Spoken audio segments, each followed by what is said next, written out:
그 이익을, 자신의 지분을 착취당하고 있는 거죠. 사실은 그 이상의 소득을 올려야 되고 그것이 정당함에도 불구하고 농부들은 가족이 같이 일하면서 그냥 도시의 직장인이 한 명이 직장에서 연봉 3천만 원 받는 거하고 별 차이가 없다고 생각을 합니다. 사실 대단한 그 불이익을 보고 있는 거죠. 그래서 이런 농부들이 그 추수할 시기에 보통 이제 그때 뭐 사과든 뭐 과일이든 뭐 곡식이든 이 추수할 시기에 집중적으로 나오기 때문에 그때는 가격이 폭락을 해요. 그럼 중간 상인들이 이 농부들에게 헐값의 농산물을 사가지고 도시 소비자들에게는 비싸게 파는 경우가 많습니다. 배추 하나를 뭐 예전에 그 수확기에 한 포기에 100원에 사다가 1000원 이상이 파는 경우가 많았어요. 중간 상인이 90%의 이득을 가져가는 거죠. 이것은 농부들에게도 엄청난 착취고 소비자들에게도 엄청난 손해를 입히는 거죠. 그렇기 때문에 이제 소비자협동조합이 형성이 되면 5명 이상이 산지에 가서 그 생산자, 농부와 직접 거래를 할 수가 있죠. 그럼 예를 들어서 그 이전에 농부가 배추를 한 포기에 100원에 팔고 소비자들은 1000원에 샀던 거를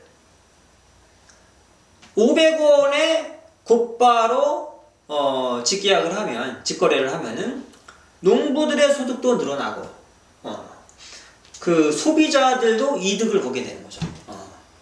그러니까 중간 상인이 필요가 없죠. 이미 이런 현상들은 이미 이제 인터넷을 통해서 많이 일어나고 있죠. 예를 들어서 뭐 많은 산지에 뭐 사과 농구 뭐 여러 가지 뭐 농부들도 이미 이제 인터넷 통해서 직거래를 하고 있습니다. 그러니까 제값을 받을 수가 있는 거죠. 이전에 중간 상인들에게 팔 때보다 훨씬 이득이죠. 이런 것처럼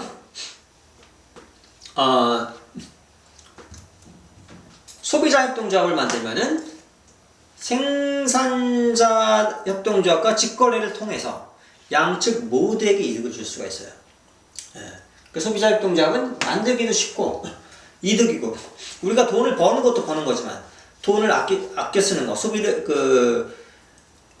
그 가격을 줄이는 것도 돈을 버는 거잖아요. 그러니까 소비자 협동조합은 처음에 훨씬 더 성공 가능성이 높습니다. 그래서 우리가 소비자 협동조합을 만드는 것도 굉장히 좋은 방법이고, 처음에 이제 소비자협동조합을 한번 이제 만들어 보게 되면은 그 다음에는 이게 이제 생산자협동조합으로 전환될 수도 있어요. 예를 들어서 사과를 대량 구매해가지고 나눠 먹고 또 사과 파이를 만들어서 또 팔 수도 있거든요. 그래서 처음에 소비자협동조합을 만들면 그 다음에 생산자협동조합을 만들기가 쉬운 것도 사실입니다. 그럼 생산자협동조합에서는 5명 이상이 협동조합을 만드는데, 원칙적으로 이 협동조합의 구성원들은 다 주인이에요. 다 주인입니다. 자기 지분을 가지고 출자자가 되는 거죠. 다 자기 출자 지분이 있죠. 그런데 경우에 따라서는 이 출자를 할 수 없는 사람도 있어요. 돈이 한 푼도 없는 사람들. 그 사람들은 어떻게 해요? 그런 사람들에 한해서는 처음에 직원으로 채용을 합니다.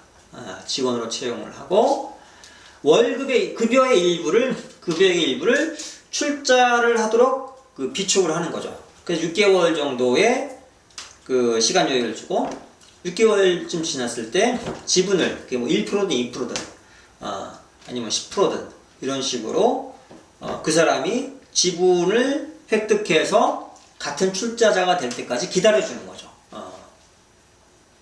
그러면 그 사람은 처음에는 급여를 받는 직원으로 됐지만은 나중에는 동등한 출자자가 될 수가 있는 거죠. 그런 식으로 해서 협동조합이 이제 그 수익이 났을 때 그 수익의 분배 방식은 50%는 그 처음에 출자 지분에 따라서 분배를 하고, 나머지 50%는 그 노동 시간에 따라서 이제 분배를 합니다. 처음에 예를 들어서 어떤 협동조합이 1년에 10억의 이득이 생겼다면 이 중에 5억은 출자 지분에 따라서, 예를 들어서 이 협동조합의 구성원이 10명이었다 그러면은 뭐 1인당 5천만 원씩이 되죠. 이것은 그 출자 지분에 따라서 분배를 하고, 나머지 5억은 노동 시간에 따라서 이제 분배를 하게 되죠. 근데 물론 같은 노동 시간이라고 노동의 질은 다르죠. 더 힘든 일을 하거나 기술이 필요한 일을 하거나 이런 사람들은 더 인센티브가 있어야죠. 예를 들어 힘든 일을 한다면은 같은 노동 시간에 곱하기 뭐 1.2를 해준다든가 2를 해준다든가 아마 최대 3까지 그 인센티브를 주는 거죠. 힘든 일을 하거나, 예를 들어서 고층 빌딩에 유리창을 닦거나, 그거 힘들잖아요. 아무나 못하잖아요.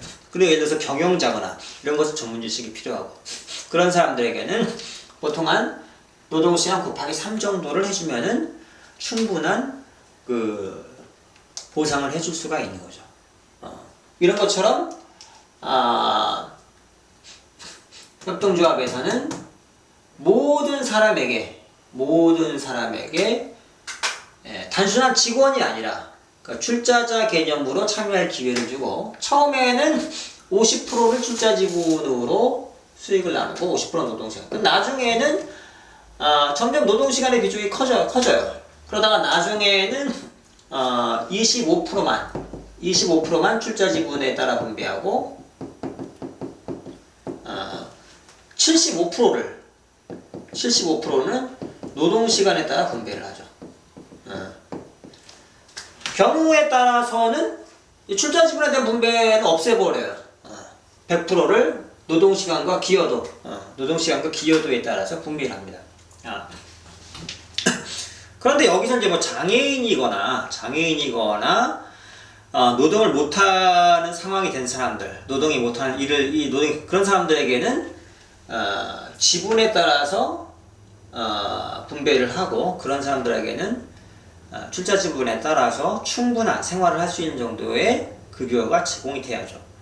그렇기 때문에 이렇게 협동조합이 활성화하게 되면 이제 이 프라우트 사회에서의 기본적인 기업의 형태는 협동조합이 이제 원칙인데, 협동조합이 활성화하게 되면은 이 시기에는 이제 그 사람이 일자리를 구하러 다니는 게 아니라 그 일자리가 사람을 구하러 다니게 될 거라고 합니다. 왜냐면 지금은 일자리를 구하려고 여러 그 회사에 이력서를 내는데, 협동조합이 되게 되면 서로 자기네 구성원을 늘리기 위해서, 출자자를 늘리기 위해서 협동조합이 아직 참여하지 않은 사람에게 계속 그 참여를 권장하게 되죠. 그러니까 가만히 있어도 여러 곳에서 기회를 주는 거예요. 사람이 일자리를 구하러 다니는 게 아니라 일자리가 사람을 구하게 그 일자리가 사람을 이제 구하러 다니게 되는 거죠. 그러면은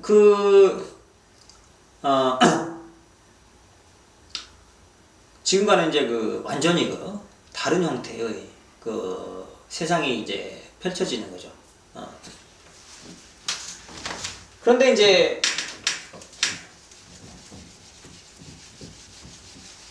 이 프라우트 사회에서는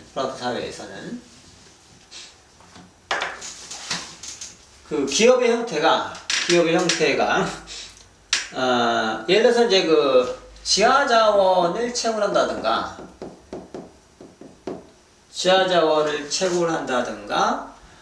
또는 이제 국가기관산업, 뭐 철도라든가 수도, 전기, 이런 것은 국유기업이 원칙입니다. 국유화되는 게 원칙이에요.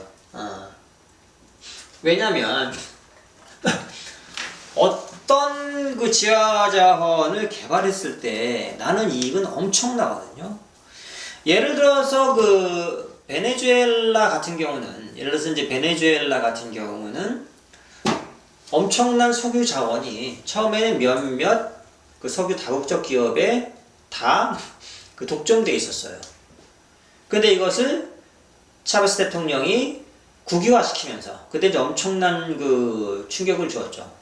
그 다국적 기업은 자신들의 석유 기업을 빼앗겼으니까 차베스가 이것을 빼앗아서 거기서 나는 그 엄청난 이득금으로 베네수엘라인들에게 이제 많은 복지 제도를 시행을 해줘. 대표적으로는 이제 그 쿠바의 많은 의사들을, 쿠바는 이제 의사가 많았죠. 의과대학이 발달해가지고 이제 의사가 참 많았는데 일자리를, 쿠바도 너무 가난하니까 일자리 제대로 못 구하는 의사들이 베네수엘라에서 석유를 싼 값으로 국제 시가의 3분의 1 이하의 가격으로 쿠바에 석유를 제공하면서 쿠바의 많은 의사들이 그 베네수엘라에 와서 일을 하게 했어요.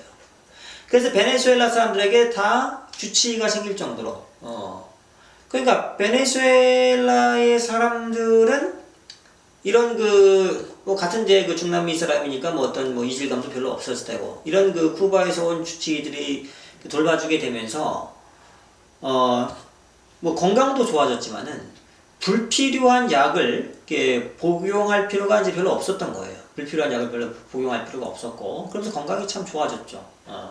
지금 사실 병원에 가게 되면은 좀 과잉 진료가 많죠. 웬만하면 CT, MRI 찍읍시다 하면서 한 번 찍을 때마다 몇십만 원씩 하게 되고 이런 그 불필요한 그 과잉 진료가 많은데 베네수엘라가 쿠바에 석유를 지원하고 그 대가로 받은 엄청난 인원의 그 의사들이 그 주치의 역할을 해주면서 과잉 진료가 사라지고 과잉 그 복용도 사라지고 쿠바인들의 그 베네수엘라인들의 건강이 크게 향상됐습니다.